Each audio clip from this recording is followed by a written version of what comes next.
Welcome everybody to the Extra Credit Show. I am Anselmo Moreno. I'm Richard David. And we are back again with another podcast here to help everybody master their credit score. Today, we're going to be talking about Credit Karma.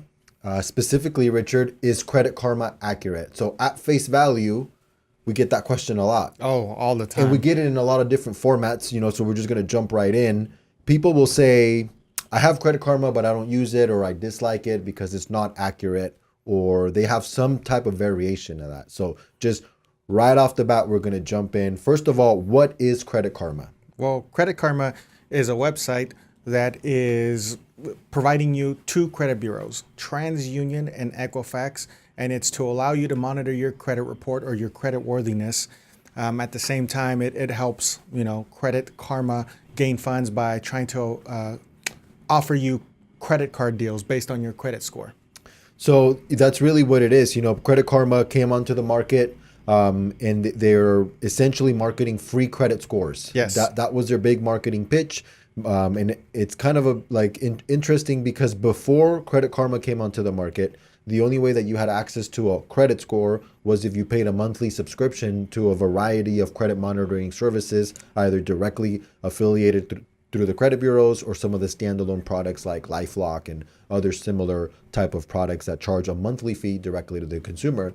Credit Karma came onto the market and they kind of put it upside down. What they started doing was that they gave away the information for free, but then they got funds from the banks. So if you ever wondered how Credit Karma makes money, it's actually by matching financial products like credit cards and loans to consumers based on their credit profile. Advertisers that are generally banks and credit card companies, those are the ones that pay Credit Karma money in exchange for the leads. That's correct. And since Credit Karma has all of your information as far as your credit score is concerned, they're able to match you with the correct credit cards that would have a high likelihood of approving you based on your credit profile. So it's interesting in that way. It's free to the consumer, but there's a catch that your information is, they're technically selling your information to the bank so that they can offer you credit cards. Which isn't necessarily a bad thing. I mean, that's what the credit bureaus do anyways. That's exactly correct. So, don't concern yourselves that your information is being sold by another party. So over the years, Credit Karma has gained incredible traction, incredible market share.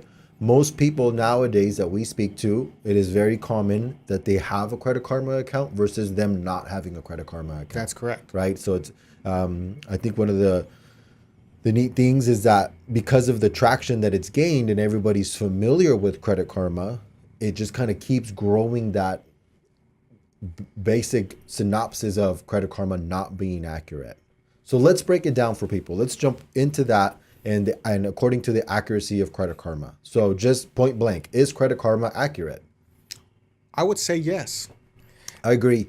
And the reason is, even though the credit score that Credit Karma provides you is not what a bank looks at most of the time, credit cards aside, it still provides you a full report from TransUnion and Equifax. If you're looking at Credit Karma through a desktop, you are able to print out a report that gives you every single creditor, every single collector, a charge off, whatever that's on your credit report. And in that sense, it is 100% accurate.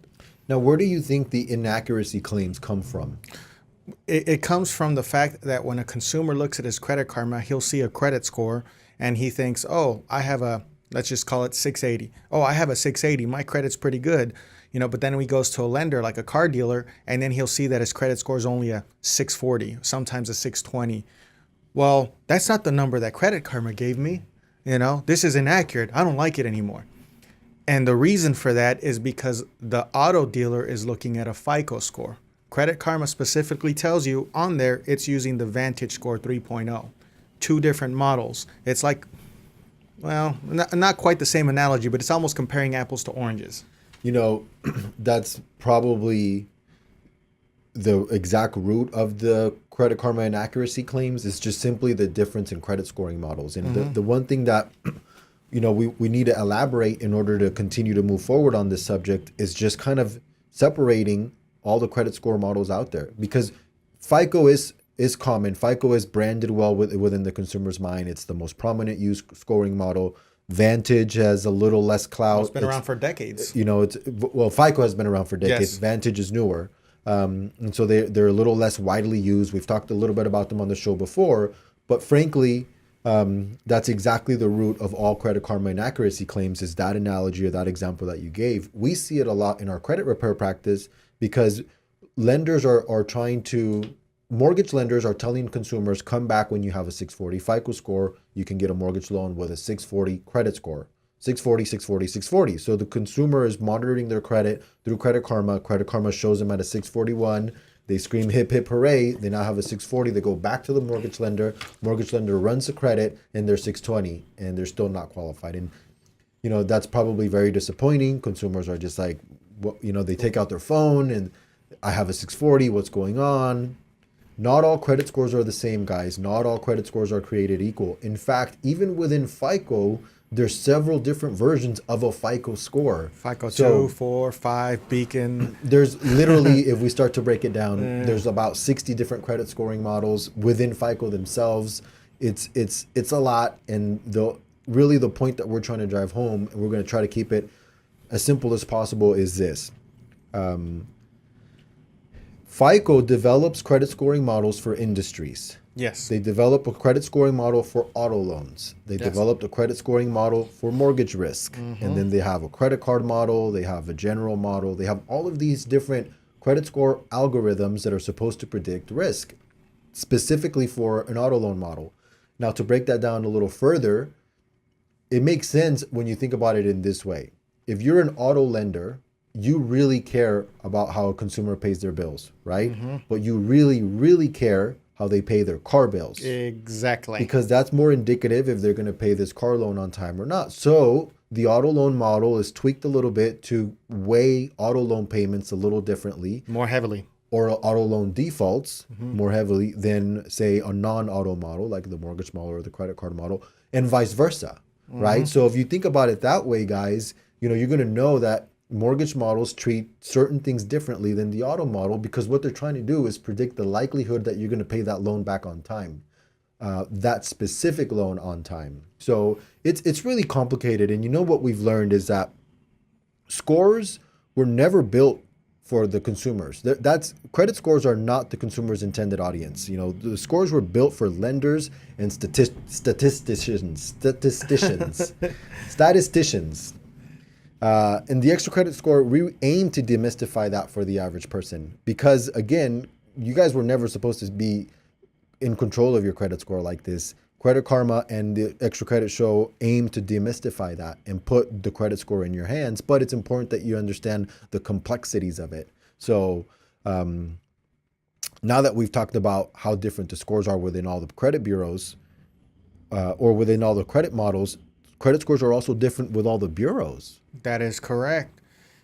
One of the reasons why you will see that your credit scores vary from bureau to bureau is because the bureaus are what I like to deem as just big libraries.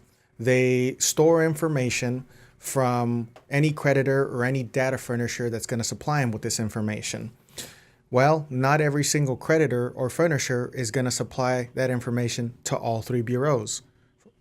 The three credit bureaus, Experian, Equifax, and TransUnion, first and foremost, are competitors. They're fighting for market share. And so companies don't want to pay all three. They want to be exclusive to one maybe, or some to two and some to three. And therefore, the information amongst all three bureaus is going to vary. Therefore, when your score is being calculated, the different information is going to give different results. Yeah, absolutely. If there's different data at the bureau level, it's going to yield a different score, first Correct. of all.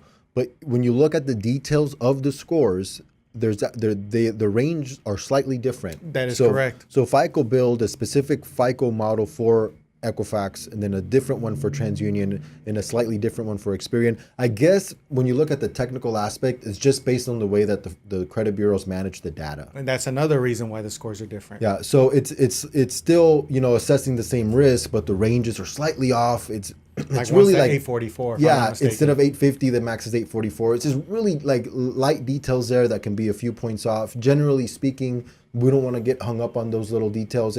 Because simply put, if you have a good credit score, you have a good credit score on any model. That is right? If correct. you have a bad score, it's a bad score on any model. One thing I do tend to notice, backtracking a little to the Credit Karma and the inaccuracies mostly consist of when your score is not perfect or close to perfect. When your score is in the 800s or the high 700s on Credit Karma, it's going to be pretty much the same on your FICO. Right. It's when you start getting to the 600s and the 500s where it varies greatly. Yeah, I've seen Credit Karma, and it's got to be a glitch within their software where they weigh something incredibly heavily and the consumer loses 100 points, and it's like a glitch in the software, and then the consumer gains it back the next week. And there's no discernible reason why that happened. So sometimes that can happen within Credit Karma. And so it probably furthers the reason why the general sentiment is that Credit Karma is not accurate. But when you look down at the basics, Credit Karma is a great tool for managing your credit report. It's a great tool for managing your credit score. And the bottom line is, if Credit Karma and the score is going up, you can bet that all the other FICOs are probably moving in the same direction. Yes, sir. And then generally, if Credit Karma goes down, probably FICO went down too. They're moving in the same direction. However, the problem happens when you're shooting at a 640 or you're shooting for a 680, and then you don't have that actual score on the FICO model, which is extremely common. So definitely keep that in mind when monitoring your credit using Credit Karma.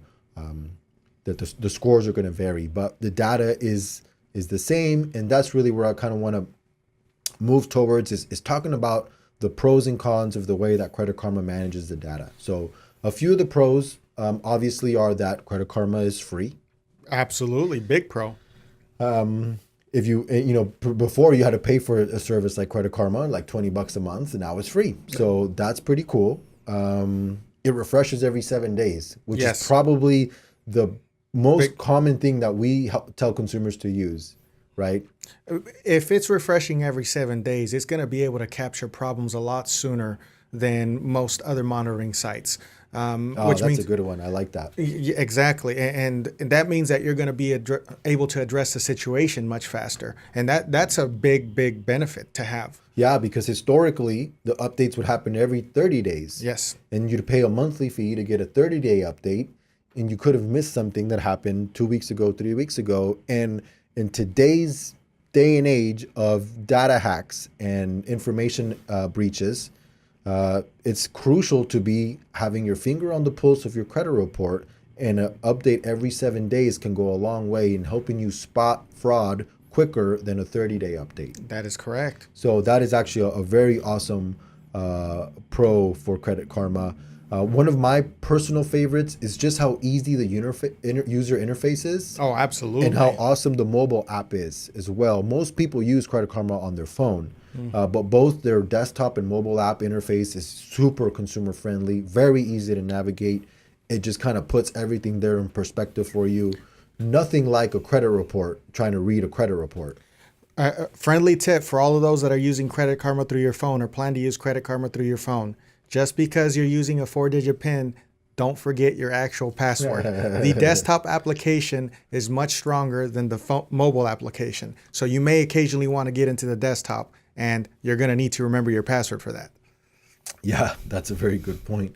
So those are some of the pros, but what are some of the cons? Some of the downsides of using Credit Karma? Well, the biggest downside that I can think of is it doesn't give you Experian.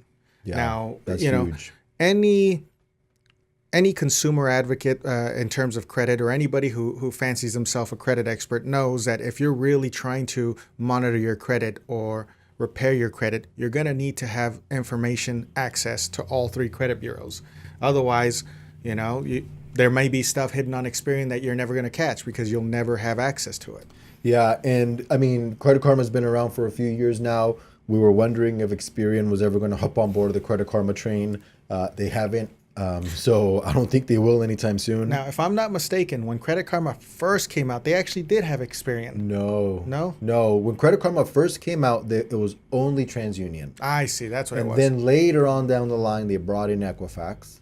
And now it's been a few years, and Experian is nowhere to be seen. And the reason why I don't think Experian is going to be coming on board anytime soon is because Experian released their own app that you can find at your Google Play Store or your Apple Store. and it's the Experian app. And you can have a free app and have free access to your Experian, very similar to the Credit Karma experience, except Experian's not trying to sell you credit cards or refinance your auto loan like you get those advertisements in the Credit Karma app. It does have its downsides too, though. Experian only updates every 30 days. Yeah, and so that's why that 7-day update is super powerful, guys. I mean, that's actually just phenomenal. So definitely take advantage of that. Now, because it's, the transparency age and people have access to their scores, people have access to their credit reports. If you don't have Credit Karma and you don't have Experian, you're operating like it's 2006. It's not, guys. This stuff is free. You need to have that access at the palm of your fingertips, which is through your phone. So absolutely handle it. So some of the cons that we talked about are the limitations of the app not having Experian. That's such a big one. Any other ones that you can think of? Well, yes. Although Credit Karma does do a good job at providing you very solid information, there are pieces of information that it does lack. If you were to look at, for example, the Experian.com report, and then you look at the Credit Karma report, you'll notice that the Credit Karma does lack a few pieces of information.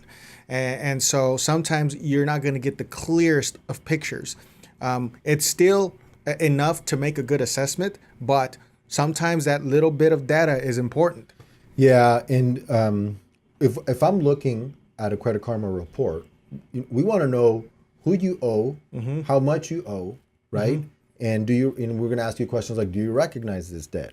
But it's going to be missing very important pieces of information. Some of the technical data that should be in the trade line, like the data last activity, the account number, all this stuff is necessary in order to do a proper credit repair plan. And Credit Karma is always going to lack it. And in fact, a lot of the times it also lacks contact info for the creditors. Yes. And that's huge. I noticed that one of the bureaus on Credit Karma always lacks it. The other bureau will have it sparingly. Yeah. TransUnion always has it sparingly, and Equifax never has any contact info. But on that topic, Credit Karma has this. I don't know if it's a pro or a con. What do you think, Richard? Credit Karma allows you to dispute an account right there through the app on the spot, but only through TransUnion. Only through TransUnion. So if you're disputing an account that's on Equifax and Experian, you can push a button and dispute it through TransUnion, but it does not get disputed at Experian and Equifax. Is that a pro or a con? Oh, it depends on which way you're looking at it. For the average consumer, I can see that being a pro because of the simplicity. You can get in there, you can dispute something, and that's it. It's as easy as 1, 2, 3. But we've had a discussion on this in the past where disputing online isn't always necessarily the best thing for you. It is possible that you lose some of your protections under the Fair Credit Reporting Act because you dispute things online. So you always want to think about whether you really want the simplicity or you want to do a complex dispute. For example, when you dispute online, it has a pre-generated list of the reasons why you're disputing, and it has a very limited character amount that you can type in. What if your complaint is more complex than that? You're not going to be able to do that online. If it's a simple dispute, we're just going to go with a simple dispute to keep things simple. I think that, in my opinion, it could technically be a pro. Sure. If you understand the limitations of the dispute process that you're going to be entering. Exactly. So if it's an account that is only on TransUnion and you only want to dispute it with TransUnion, that's a super pro. Yes. Because then you just dispute it and it gets handled relatively simple. But if it's an account that's on all three bureaus and you're going to do one online dispute through TransUnion and you're going to have to figure out a way to do the disputes at the other two bureaus, now it's probably a con. It's actually more work now. Yeah, it's definitely more work. So you got to understand the limitations of that dispute process. The other limitation of disputing online with TransUnion or with Credit Karma is that you can only dispute one account at a time. So like if we're disputing things, or if you're engaging in a credit repair dispute campaign and you're going to dispute several accounts, you can dispute them all at once. But if you're doing it through Credit Karma, you can only dispute one account at a time. Most of the time it takes 30 days. You get the results back and then you can start another dispute. So that's going to take a lot longer if you end up doing one account at a time with one bureau. some of the practices that some of these other credit repair companies try to use to get consumers to pay a lot longer. Yeah, with the monthly model, Lexington law. So, guys, when disputing through Credit Karma, I think it's a pro, but you got to understand why you're doing it and how it works. And understanding the limitations allows you to take the necessary steps to make sure that you do a complete dispute on the other side with the other bureaus to make sure that your dispute is complete and you get it done on all three bureaus. And I've had people rant about the success of the dispute. Credit Karma came back, it was deleted, it was fantastic. And then I've had people say, well, if they verified it, it didn't work. Well, here's the funny part. I've had some of those people that told me the success story that, oh, it worked great. And then a month later, it actually pops back on. And, then now they're not so happy. Yeah. And so, all that stuff can happen. But as you guys continue to listen to our show, we'll be covering those kinds of topics and hopefully helping you navigate it.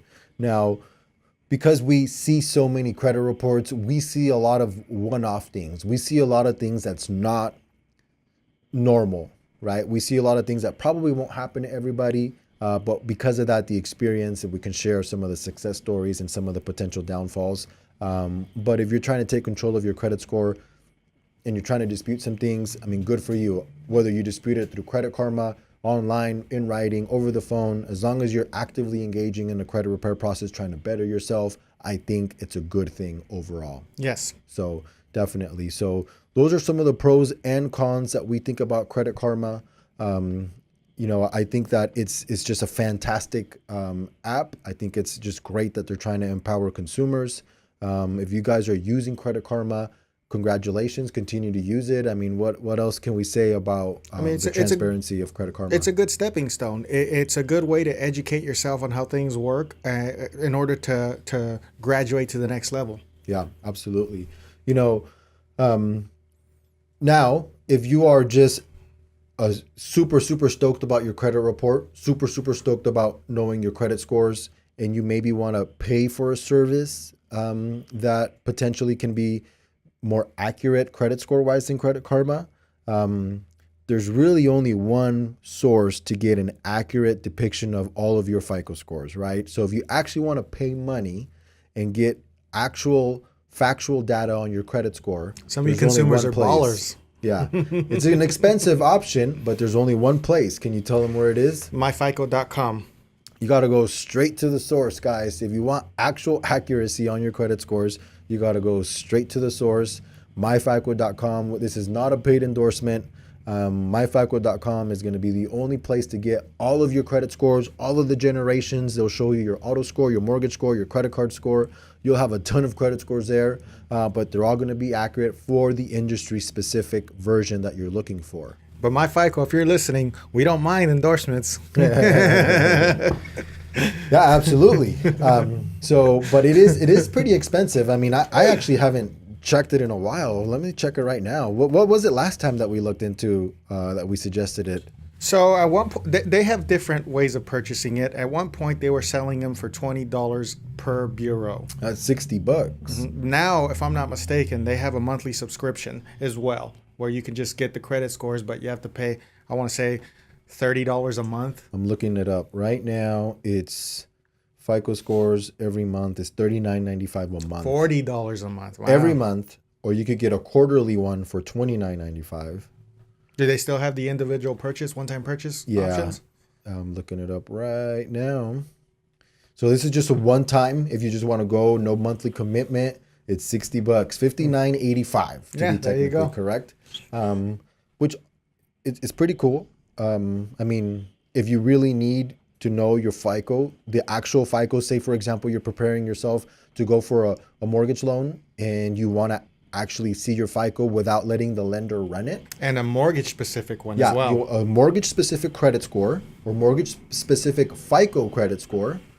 You don't want to let the mortgage lender run it because you don't want the inquiry. Correct. So you want to go to myfico.com, pay $60 and avoid the inquiry and get the actual score. That is correct. Without submitting yourself to that inquiry. Guys, this also works for auto loans. So for the $60, you get the auto loan version of your FICO score as well. So you'll be armed with all of the credit scores that FICO is out there selling for you in the marketplace. A pretty powerful tool. It's it comes with a few bucks, but you avoid the inquiry. So actually, talking about inquiries, one point that we want to highlight: every time you refresh the Credit Karma, it's not an inquiry. That's correct. That's the other awesome thing about it is you're every 7 days you get a new refresh score and it doesn't count as an inquiry. That's correct. And here's another powerful thing about Credit Karma that I'm very, very fond of. Credit Karma will actually allow you to view past credit reports. So if you're, let's say you are in the credit repair process and you see that there was an account that was already deleted and all of a sudden it pops back up. Well, now you have proof that it was reinserted without your knowledge, which can help you fight it or, make sure that the credit bureaus don't place it back on ever again. Fantastic point, Richard. Back in the day, the only way that you would be able to do that is to have a file locker full of old credit reports that you were keeping on yourself in order to look at the changes of your report month to month. Now you can just bring up an old version of your Credit Karma report because it stores them for you online so you can look them up. And it's an awesome tool to figure out why your score went up or why your score went down, because you can compare and contrast an old report with a new report and see how you've done over time. And more importantly, for reinsertions, that's how you can see if a new account went away and came back. So fantastic point. I don't know if you guys can tell, but we really like Credit Karma. Oh yeah, I use it myself. It's a great tool. I give it props, but as Anselmo said, just understand its limitations and use them to your advantage. So is Credit Karma accurate? Yes. Yes. Does it have its limitations? Yes. But as long as you know them, you guys will be more than fine using Credit Karma to monitor your credit reports and continuing to master your credit score. Guys, I think that's all that we have for today. Do you have the extra credit task of the week for this week? This one's easy, guys. If you don't have Credit Karma, or if you have it and stopped using it because you thought it was not accurate, get it back. Get it back and make sure that you continue to use it. It is a fantastic app, and that's it. If you don't have it and had it, get it. If you never had it, don't want to mess around with it, get it. It's a great way to monitor your credit report. Guys, that's all for today. I am Anselmo Moreno. And I'm Richard David. We'll see you guys next time.